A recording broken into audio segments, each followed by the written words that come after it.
Assalamualaikum warahmatullahi wabarakatuh.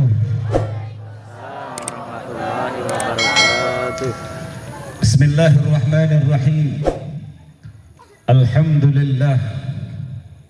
Alhamdulillahil azimi jalaluh, al-kathiri nawaluh, al-mabsuti fil wujudi karamuhu wa ihsanuhu wa ifdaluh. Ashhadu an la ilaha illallah wa ashhadu anna sayyidana maulana Muhammadan abduhu wa rasuluh alladhi sahhat nubuwwatuhu wa risalatuhu wa intasharat barakatuha fima yaf'alul abdu wa yaquluh. Amma ba'du, Allahumma fasalli wa sallim wa barik wa karrim وتعظم وتحنن على سيدنا مولانا محمد صلاة تغفر بها الذنوب وتصلح بها القلوب وتنطلق بها العصوب وتلين بها الصعب وعلى آله وصحبه ومن إليه منسوب. اللهم أرنا الحق حقا وارزقنا اتباعه، آمين. وأرنا الباطل باطلا وارزقنا اجتنابه، ولا تجعله مشتبها علينا فنتبع الهوى واجعل هوانا تبعا لما جاء به سيدنا مولانا محمد صلى الله عليه وعلى آله وصحبه وبارك وسلم. Alhamdulillah, sama kita cintai dan kita muliakan juga segenap para kiai, para muallim, para asatidz, para hujjat dan juga tokoh masyarakat, juga aparatur pemerintah yang hadir pada malam hari ini, yang tidak saya sebutkan satu persatu, namun sekali lagi tidak mengurangi rasa hormat dan ta'zim saya kepada beliau-beliau semuanya. Alhamdulillah. Juga tak lupa kepada segenap hadirin dan hadirat, mukminin dan mukminat yang selalu kita berharap kepada Allah, mudah-mudahan dengan berkah perkumpulan kita pada malam hari ini, kita datang bersama-sama tidak lain dan tidak bukan tujuan kita pada malam hari ini, yaitu kita mengagungkan dan memuliakan baginda Nabiuna Muhammad sallallahu alaihi wasallam. Mudah-mudahan dengan perkumpulan kita pada malam hari ini, kita mengetuk pintu langit, mudah-mudahan Allah turunkan keberkahan pada perkumpulan kita pada malam hari ini, sehingga tidak keluar kita dari tempat ini, tidak keluar kita beranjak dari tempat ini, melainkan Allah subhanahu wa ta'ala ampuni segala dosa-dosa kita, amin. Allah kabulkan hajat-hajat kita, dan Allah subhanahu wa ta'ala senantiasa istiqamahkan kita semuanya sampai datang ajal kepada kita, kita meninggal dalam keadaan husnul khatimah, amin ya rabbal alamin. Hadirin dan hadirat yang dimuliakan oleh Allah subhanahu wa ta'ala, tadi kita sudah mendengarkan mau'idhah hasanah dari guru kita, yaitu Kiai Haji Awid Masyhuri, yang sudah meninggalkan lokasi acara. Kita doakan juga mudah-mudahan beliau senantiasa diberikan panjang umur, dan segenap guru-guru kita semua yang hadir pada malam hari ini, kita doakan semuanya agar diberikan panjang umur, sehat walafiat, dan Allah menangkan dalam setiap langkah dakwah dan perjuangannya, amin ya rabbal alamin. Hadirin dan hadirat yang dimuliakan oleh Allah subhanahu wa ta'ala, pada malam hari ini saya tidak ingin berpanjang lebar pada malam hari ini, karena masih banyak guru-guru kita yang hadir pada malam hari ini. Tapi saya teringat dengan satu makalah Al-Imam Al-Qurtubi, yang mana beliau Al-Imam Al-Qurtubi salah seorang ulama tafsir di zamannya. Beliau mempunyai kitab tafsir yang sangat populer, yang sangat banyak dipelajari di setiap pondok-pondok pesantren, menjadi kitab tafsir yang juga menjadi rujukan para ulama-ulama kita dari sekian banyak kitab tafsir, yaitu kitab Al-Jami' fi Ahkamil Quran. Al-Imam Al-Qurtubi radhiyallahu ta'ala anhu, di dalam kitab beliau, di dalam kitab tafsir beliau Al-Jami' fi Ahkamil Quran, beliau Al-Imam Al-Qurtubi, beliau memberikan kepada kita informasi, beliau memberikan kepada kita tips-tips agar kita selamat daripada murka Allah subhanahu wa ta'ala, yang mana Al-Imam Al-Qurtubi di dalam kitabnya Al-Jami' fi Ahkamil Quran, dalam juz keempat, beliau mengatakan kullu baldatin yakunu fiha arba'atun fa ahluha ma'sumun minal bala. Kata beliau, setiap negeri, setiap negara, baik itu provinsi, kampung, kabupaten, ataupun kota, ataupun desa sekalipun, bahkan dalam lingkup terkecil, dalam rumah tangga sekalipun, dalam lingkungan masyarakat kita, apabila ada 4 golongan ini, kata beliau, maka penduduknya, maka penghuninya, maka masyarakatnya dia akan aman dan terbebas daripada bala musibah dari Allah Subhanahu wa taala. Makanya kalau kita menelaah dari 4 poin yang disampaikan oleh beliau, kita patut merenung kenapa Indonesia saat ini kita saksikan belum selesai bencana. Kemarin-kemarin kita lihat banjir bandang dan lain sebagainya. Baru lagi sekarang ini erupsi Gunung Merapi di Semeru. Begitu banyak saudara-saudara kita yang di sana terdampak daripada korban bencana. Harusnya kita merenung, ada apa dengan negara Indonesia yang mayoritas Muslim terbanyak di seluruh dunia. Makanya dari 4 poin ini harusnya kita jadi renungan, jadikan pijakan buat kita untuk berbenah diri agar bangsa dan masyarakat ke depannya menjadi lebih baik lagi, agar kita mendapatkan negara, kampung, ataupun satu negeri yang tentunya negeri yang baldatun thayyibatun wa rabbun ghafur.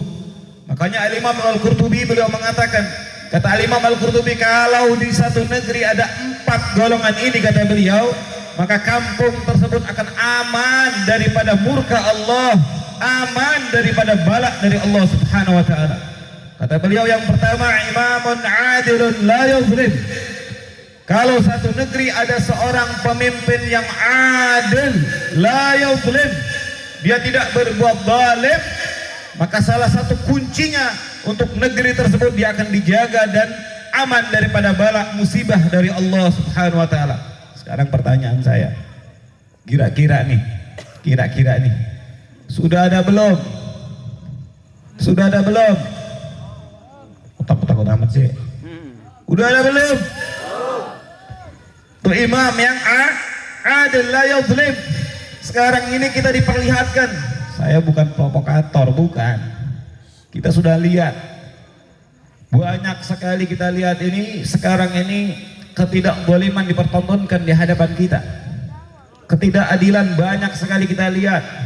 Makanya Nabi pernah dalam satu hadis ketika menasihati Usamah bin Zaid, ketika Usamah bin Zaid mencoba melobi Nabi, ketika beliau mencoba menegosiasi Nabi tentang suatu hukum yang ingin ditegakkan oleh Nabi, Nabi katakan kepada Usamah, ya Usamah, fa innama ahlakal ladina man kana qablakum idza sadaqa fihim ad-dha'if aqamu 'alail hadd wa idza sadaqa fihim asy-syarif taraku. Nabi udah pesan. Kata Nabi, wahai Usamah, kamu tahu nggak umat-umat terdahulu dibinasakan oleh Allah lantaran mereka apabila ada yang mencuri, ada yang nyolong, ada yang melakukan tindak kriminal, kalau mereka dari kalangan orang-orang lemah, orang-orang nggak punya jabatan, rakyat jelata, itu hukum diberlakukan kepada mereka, hukum ditegakkan kepada mereka. Wa idza saraka fihim syarif taraku. Kalau hukum, pelanggaran hukum itu terjadi kepada orang-orang yang mulia, orang-orang bangsawan, orang-orang yang mempunyai harta, tahta dan jabatan, maka mereka meninggalkan hukum tersebut. Artinya hukum tidak ditegakkan kepada mereka.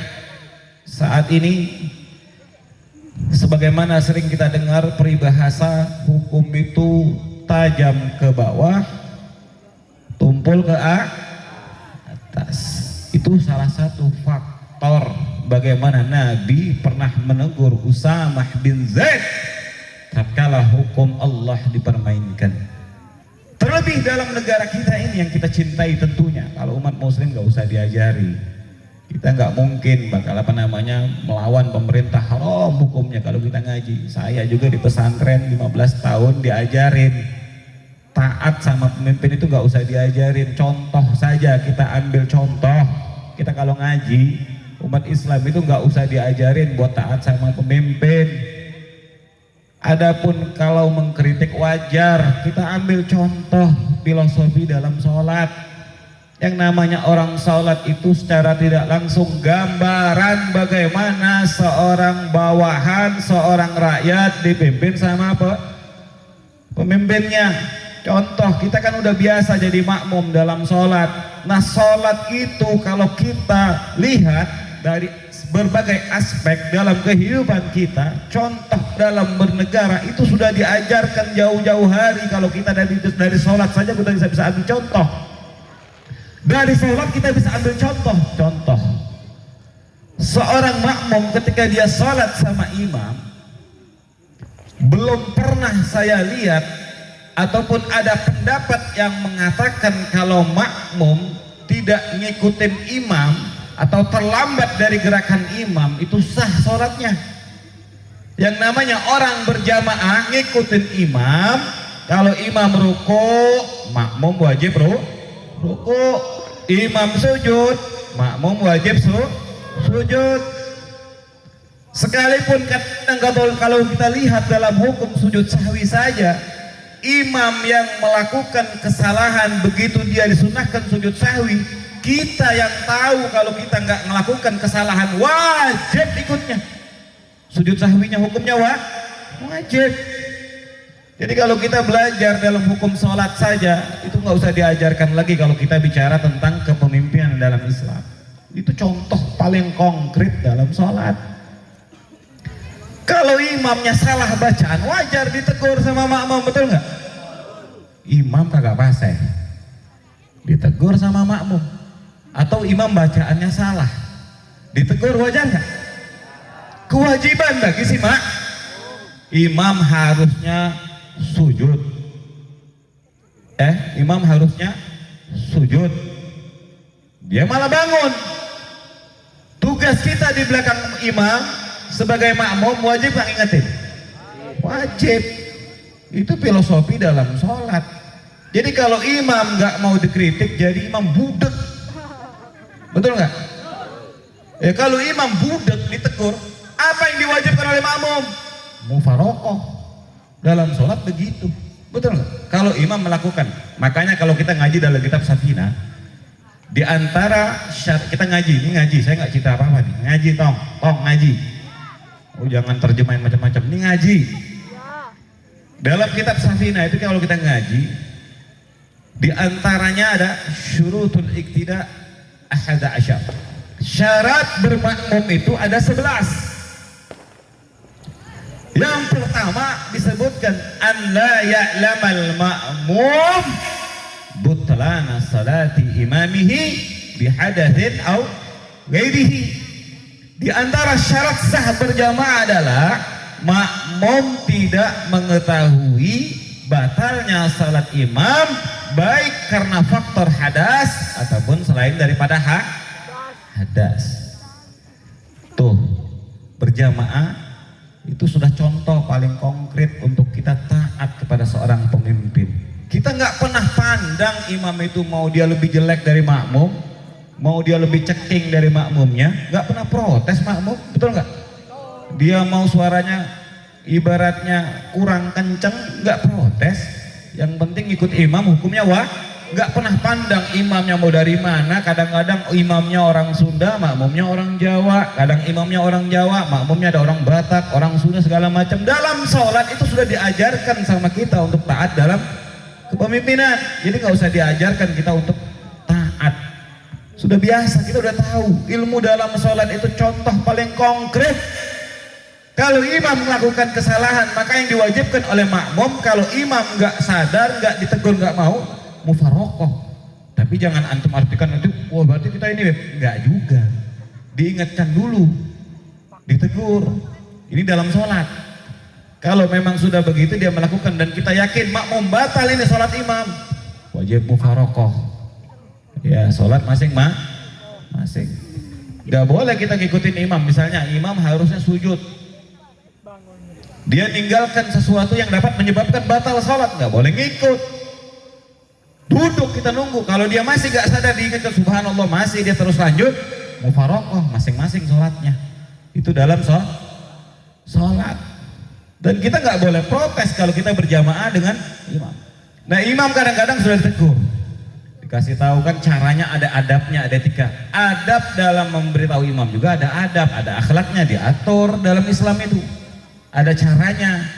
Kalau dalam sholat ditegurnya bagaimana? Subhanallah. Subhanallah. Masih kagak ngudang juga imam. Subhanallah. Yang repot ini kadang-kadang zaman sekarang ini, kadang-kadang makmumnya yang di belakang imam ini. Makmum di belakang imam ini dia tahu, misalnya dia dengar imam kentut.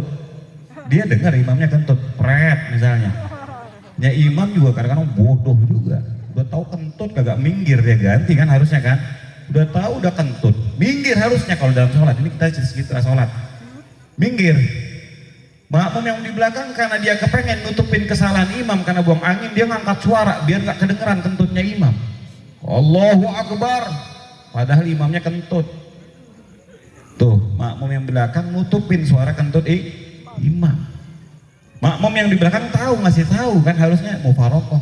Imamnya berarti tidak sah untuk diikuti. Nah kadang-kadang apa? Di satu sini kadang-kadang ada kondisi makmum, dia imamnya sudah jelas kentut, dia pura-pura nggak dengar. Makanya cuma makmum yang budek, ya, makmum yang budek, yang kagak ngedengar suara imam kentut dan masih terus dibela-belain imamnya, ditutup-tutupin terus. Tuh, dalam sholat tuh seperti itu kita diajarkan. Kalau salah ya salah, kalau bagus ya diapresiasi. Itu Islam mengajarkan demikian dalam contoh sholat. Jangan kemana-mana mikirnya, dalam contoh sholat cari imam yang layak. Kalau sudah nggak pantas jadi imam, misalnya dia nggak ngerti tentang hukum, ya mundur, ganti imam yang baru. Makanya dalam fikih itu ada namanya kaifiatul istikhlaf, tata cara ganti imam dalam fikih. Nah makanya satu kampung kalau kita diajarkan imam yang adil, yang tidak berbuat zalim, itu Nabi apresiasi. Banyak sekali riwayat hadis yang Nabi mengatakan tentang bagaimana sosok kepemimpinan daripada kalangan umat Nabi Muhammad Sallallahu Alaihi Wasallam. Makanya satu kampung mudah-mudahan kita mendapatkan pemimpin yang adil, baik dalam lingkup keluarga kita, dalam lingkup masyarakat kita, baik tingkat bupati dan seterusnya. Kita pengen dapat pemimpin yang adil sebagaimana yang dicontohkan oleh baginda Nabi Muhammad Sallallahu Alaihi Wasallam. Kampung kalau sudah ada imam yang adil, misalnya lurahnya masya Allah soleh luar biasa, tuh berkah gak kampung? Berkah gak kampung? Berkah. Yang kedua apa? Kata Imam Al-Qurtubi, kalau di kampung ada apa yang kedua ini? Alimun ala sabilil huda. Orang alim yang dia berjalan atas rel petunjuk dari Allah. Artinya apa? Dia memegang teguh prinsip syariat. Halal dikatakan halal, haram dikatakan haram. Yang hak itu hak, yang batil itu batil. Nggak pakai nego-nego, nggak bisa. Nah, kalau ada orang alim di kampung kita seperti itu, pertahankan, dekati, duduk bersamanya, ikutin. Orang alim yang betul-betul alal hak, yang haram dikatakan haram, yang halal dikatakan halal. Jangan yang mencelak-mencelek, gampang. Makanya kalau di akhir zaman ini macam-macam Pak Bu, susah kita ngebedain antara setan sama ulama di zaman sekarang, susah. Sekarang ini banyak banget setan pakai imamah, banyak. Bagaimana kita tahu kalau dia setan?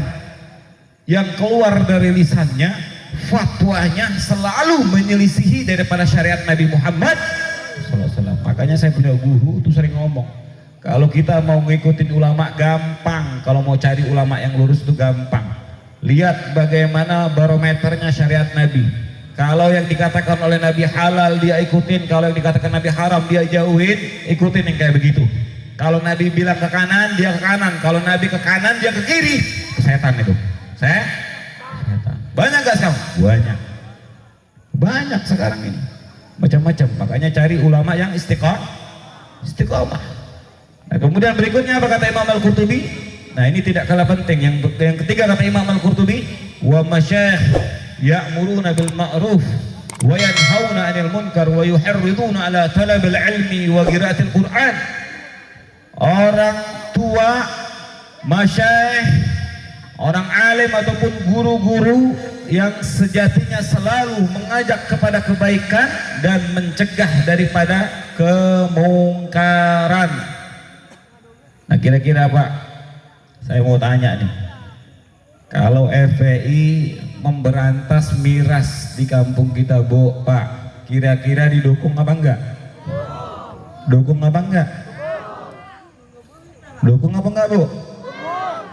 Misalnya ada tempat prostitusi misalnya di tempat kita, kadang-kadang yang banyak ini lagi marak ini, kadang-kadang kos-kosan ya, kadang-kadang warung remang-remang udah pada hancur, sekarang kos-kosan banyak. Di Setu itu berapa kali kita menemuin kos-kosan ngontrak orangnya, jadi kan dijadikan tempat mesum. Kira-kira nih kalau warganya, RT-nya, RW-nya kompak, kira-kira didukung nggak? Kalau misalnya ada, jangan sampai ada, naudzubillah min dzalik, kalau ada di tempat kita bakal didukung nggak?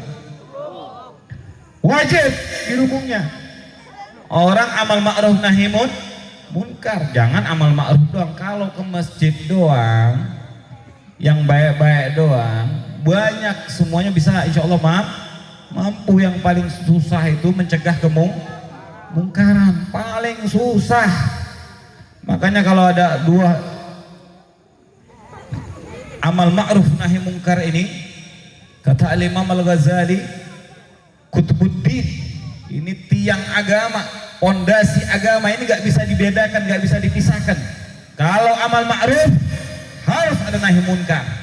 Sama kayak kita nanam, kalau ada hama masa dibiarkan ilok, biarin hama, sedekah, moal, benar gak?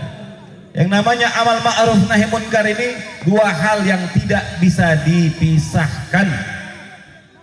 Bahkan Allah Subhanahu wa taala di dalam Al-Qur'anul Karim, Allah mengatakan kuntum khaira ummah. Kalian sebaik-baiknya ummah, sebaik-baiknya umat yang pernah ada di alam semesta ini. Allah puji langsung, tapi apa? Selagi kuntum khaira ummatin ukhrijat lin-nas fa'muruna bil ma'ruf wa tanhauna 'anil munkar. Kita sebaik-baiknya umat yang Allah Subhanahu wa taala keluarkan dikala dia di hadapan semua manusia dari zaman Nabi Adam ila yaumil qiyamah. Kita sebaik-baiknya umat selagi, kata Allah, selagi mau mengajak kepada kebaikan dan mencegah daripada yang namanya kemungkaran. Makanya kalau lihat kita dalam kitab Sayyid Abdurrahman Al-Masyhur, dalam kitab Bughyatul Mustarsyidin, di dalam kitab Bughyatul Mustarsyidin ini kitab yang dijadikan rujukan para ulama-ulama kita dalam berfatwa. Kitab Bughyatul Mustarsyidin ini di situ disebutkan oleh Al-Habib Abdurrahman Al-Masyhur, ketika ada orang yang bertanya, ma hukmu tariki amrin bil ma'ruf wa nahyin 'anil munkar. Di situ ada 3 pendapat di antara ulama. Ketika ada yang bertanya kepada beliau, wahai Imam, apa hukumnya orang yang meninggalkan amal ma'ruf dan nahi munkar? Ada 3 pendapat. Jawaban yang pertama, manakala seorang muslim dia meninggalkan amal ma'ruf nahi munkar, hukmuhu kufrun. Pendapat yang pertama rada keras. Pendapat yang pertama, orang yang meninggalkan amal ma'ruf nahi munkar hukumnya kafir. Pendapat yang kedua, bal kabiratun. Pendapat yang kedua, hukumnya dosa besar. Pendapat yang ketiga, in kana tarkuhu kabiratan fa kabiratun wa illa fa saghiratun. Pendapat yang ketiga ini, kalau perihal yang ditinggalkan amal ma'ruf itu perkara besar, baru jadi dia hukum dosa besar. Kalau perkaranya kecil, sepele, baru dia jadi dosa kecil. Ini 3 pendapat, 3-tiganya hampir kalau kita rumuskan, 3-tiganya pendapatnya wajib.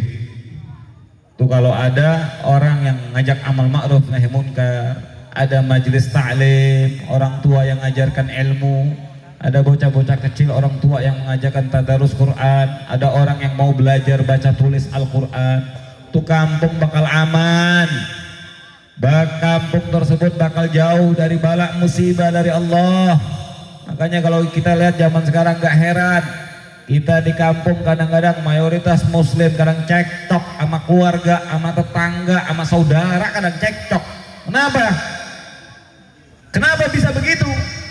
Karena prinsip-prinsip dalam sunnah Nabi Muhammad, akhlak Nabi Muhammad itu tidak ada di dalam rumah tangga kita, tidak ada di kampung kita, tidak ada di wilayah kita, tidak ada di lingkungan kita, jauh.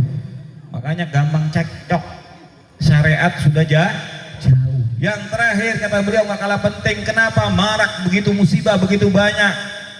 Allah Subhanahu wa taala turunkan musibah balak bertubi-tubi di tempat kita ini. Kita lihat zaman sekarang. Yang terakhir ini gak kalah penting. Wa nisa'uhum masturat. Kata Imam Al-Qurtubi, yang keempat ini perempuan-perempuannya harus tertutup aurat. La yatabarrujanna tabarrujal jahiliyah. Gak bersolek layaknya orang bersolek di zaman jahiliyah, berdandan. Sekarang coba, banyak gak yang buka aurat perempuan? Sekarang ini maaf neng, kalau nggak buka aurat kayaknya nggak keren. Kalau pakai kerudung dianggap sama orang kuper, kurang pergaulan, betul nggak? Sekarang kadang udah berkerudung, joget dia di TikTok. Banyak yang begitu.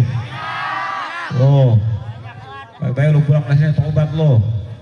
Ya, kadang-kadang udah tutup auratnya, jilbab, tahu jilbab? Tahu jilbab? Tahu jilbab bang? Ya tahu jilbab, tutup auratnya rapat dari kepala, badannya ngebentuk. Banyak yang begitu. Makanya kata Nabi itu, Allah dan Rasulnya melaknat perempuan apa?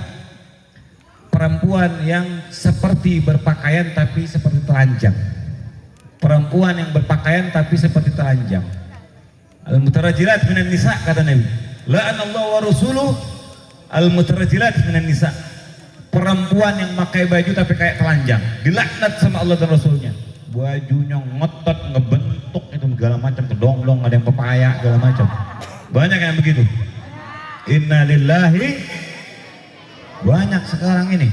Kadang-kadang pakai kerudung cuma tibang di pengajian doang. Di pengajian udah kayak ustazah tampilannya. Kalau udah keluar dari pengajian, bubar majelis taklim, bubar tabligh apa, udah kayak setan. Banyak yang begitu. Ngaji saban hari, Senin sampai Minggu, sama laki kurang ajar mulu. Banyak yang begitu. Banyak nggak bu? Ibu-ibu sini kita doakan mudah-mudahan solehah semua. Amin. Kadang-kadang begitu, banyak banget zaman sekarang ini. Apalagi bocah-bocah sekarang, kong. Lu bocah sekarang udah rusak. Zaman dulu Maya, zaman mungkin kalau kita, mungkin saya masih kecil, zaman orang kita dulu. Itu jarang melihat orang terbuka aurat, jarang. Di kampung kita itu jarang. Saya dulu di kampung saya di Palembang tiap hari pengajian non-stop. Itu kalau lihat malam-malam apa siang-siang jarang kita lihat orang-orang yang sampai kayak zaman sekarang ini macam-macam. Kalau zaman sekarang ini kayak jangan dan kita ke mall, sekarang kelakuan orang kampung udah kayak orang kota. Benar nggak? Kadang-kadang rok punya adeknya dipakai sama kakaknya. Banyak yang begitu. Nenek-nenek pakai legging, buset dah. Banyak macam-macam enggak? Banyak zaman sekarang. Zaman dulu mah orang malu-malu kalau ketemu cewek, ngomongnya juga pakai surat. Benar nggak? Zaman dulu mah pakai surat. Kadang tuh surat belum sempet dibaca sama bapaknya, ketahuan, keburu. Benar nggak? Keburu ketahuan sama bapaknya. Zaman sekarang bocah, buset dah punya pakai WA. Kadang-kadang maaf zaman sekarang bocah, ya Allah. Jajan masih minta sama orang tua, kencing belum lurus. Kadang-kadang masih SD, ada yang sekolah di MI. Sekarang udah WA punya HP. Zaman sekarang ini kenapa daring? Dikasih handphone bukan malah belajar, pacaran dia. Betul nggak? Bocah SD MI kelas 3, kadang sanawiyah apa? Masih sanawiyah kadang-kadang. Pacarannya ngelebihin orang udah nikah punya anak 3. Benar nggak Pak? Bocah zaman sekarang Pak. Bocah kelas 3 SD, kadang kelas 2 SD ini bocah kayak gini nih. Ini pasukan berderek sini nih. Kalau udah pacaran ngomongnya Abi Umi. Ada yang begitu udah. Pakai bunda ayah, papi mami, lu ngalah-ngalahin anak Hermansa lu. Banyak kayak begitu. Kencing kagak lurus loh. Kacau nggak? Makanya doain mudah-mudahan yang pacaran pulang dari sini biar pada putus semuanya, amin. Kalau kagak mau putus juga biar meleduk HB-nya pas lagi WA, betul loh, amin. Perempuan juga lo jangan gampang banget dimudusin sama cowok. Lo kadang-kadang liat cowok SMS jam 3 malam, kadang-kadang cuma tibang WA, assalamualaikum ukhti lagi ngapain, jangan lupa tahajud, udah luluh aja lo. Itu modus, kebanyakan modus. Assalamualaikum neng, assalamualaikum ukhti, jam 3 malam, coba itu. Waalaikumsalam, cuma tibang ngomong gitu doang. Neng jangan lupa tahajud ya. Buset, itu perempuan langsung terenyuh. Ini laki soleh amat, apa ini calon imam saya? Ya begitu. Jangan lupa tahajud neng. Itu bocah yang nge-WA lagi di pos, sholat kagak dia. Ketimbang modus. Lu mau aja digituin, assalamualaikum ukhti, jangan lupa tahajud ya. Ntar jam 9 WA lagi, jangan lupa sholat duha ya. Dia mah sholat kagak, kencing kagak cebok. Modus, laki mah begitu mau. Lu jadi perempuan kudu galak. Kalau ada cowok SMS jam 3, WA jam 3, blokir. Bener gak? Blokir, udah pasti modus. Kalau dia benar-benar niat baik sama kita, datang sama orang tua ngomong, kupinang engkau dengan bismillah, pasti datang sama orang tua kita ngomong, lamar.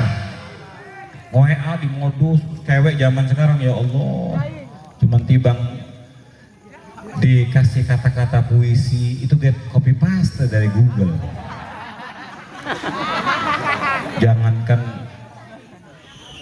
Jangankan neng minta bulan, tuh bulan katanya kalau bisa di leasing, abang kreditin buat neng. Bulan mau di leasing sama dia, macam-macam. Neng jangankan nyuruh mini, nyebur ke kali, apapun buat neng, mati pun rela buat neng. Bohong banget. Lu coba kalau udah nikah mati kawin lagi, dia nggak ada idah, laki-laki mah, betul nggak? Lu coba laki-laki yang suka gombal waktu pacarannya, gombal mulu. Maaf laki-laki, benar nggak? Buaya darat, benar nggak? Perempuan juga sama, ada buayatun dia, buayatun. Kalau perempuan buayatun pakai takmal butoh. Nah, kalau laki-laki buaya, kalau perempuan buayatun. Sama perempuan juga, naudzubillah min dzalik, jangan sampai ya neng ya. Ya mudah-mudahan kita berkah salawat malam hari ini, kita mengundang rahmat dari Allah. Allah ketuk hati kita biar jadi lebih baik ke depannya. Yang mungkin kalau tiap tahun kemarin kita isi dengan maksiat, mudah-mudahan pulang dari tempat ini malam hari ini, besok-besok, tahun ke depannya kita sudah alergi dengan maksiat, dengan berkah taufik hidayah dari Allah. Minta sama Allah, kalau kita sendiri mungkin gak mampu dengan syahwat hawa nafsu kita, tapi minta kepada Allah, ya Rabb, ya Allah, buat saya benci dengan maksiat ya Allah, bimbing saya buat ibadah, mudahkan langkah kaki saya buat ngaji. Minta sama Allah, mintanya sama Allah, minta dibimbing sama Allah. Ya muqallibal qulub, tsabbit qulubana ala dinik wa ala ta'atik, subhanaka inni kuntu minadh dhalimin. Minta terus sama Allah. Mudah-mudahan dengan hikmah yang singkat pada malam hari ini, ya, dengan pengajian kita malam hari ini, mudah-mudahan Allah Subhanahu wa taala ijabah doa kita semuanya. Allah ampuni dosa-dosa kita, Allah maafkan segala kesalahan kita, dan Allah Subhanahu wa taala senantiasa berikan keberkahan kepada kehidupan kita semuanya. Dalam rumah tangga kita, anak-anak kita dijadikan anak-anak yang saleh dan salehah. Sebagai penutup kita bacakan surat Al-Fatihah. Ada yang lupa bagi kita, tapi nggak lupa untuk selalu kita ingat, selalu kita doakan, selalu kita dukung, dan selalu dalam munajat kita harus kita selipkan doa.